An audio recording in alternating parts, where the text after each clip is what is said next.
دجال نے یہی کرنا ہے آکے. بلکہ ایک بچے نے پوچھا, یہ میں نے واقعہ ایک دیوبند عالم کے منہ سے سنا تھا, کہ دجال کے ماتھے پہ کفرہ لکھا ہوگا. ہم اتنے بے وقوف ہیں, ہم ریئلائز نہیں کر سکیں گے. خیر انہوں نے ایک منطق سے جواب دیا, بڑا انٹرسٹنگ تھا, میں بتاتا ہوں. اس سائڈ کے سگریٹ کی ڈبی پہ نہیں دیکھتے کہ تمباکو نوشی صحت کے لیے مضر ہے, آپ تو پکچرز بھی لگانا شروع کر دیا. تو پکچر پھر بھی پیتے ہیں. وجہ ایڈکشن, ڈیپینڈنسی, جان ہی نہیں چھڑوا سکتے. اب کیسے جان؟ حدیث میں آتا ہے کہ ہر مومن جو ہے وہ اس کو پہچان پائے گا, چاہے وہ پڑھا لکھا ہے یا نہیں. اور مومن کے ورڈ, مومن کا ورڈ. اچھا آپ جتنا مرضی پڑھے لکھے ہیں, پی ایچ ڈی کیا ہے, لیکن مومن نہیں ہے نا, آپ نہیں پڑھ پائیں. میں آپ کو بتاؤں, سورہ کہف جس نے ہر جمعے پڑھی ہے نا, اور جس کو یاد ہوں گی, آخری 10 ورسز کا بھی ذکر آتا ہے, پہلی 10, وہ تو ایسے پہچانے گا نا دجال.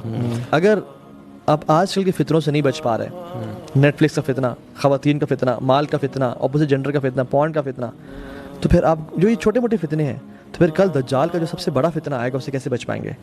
جو آج فیل ہو رہا ہے وہ کل ڈیفینیٹلی فیل ہوگا.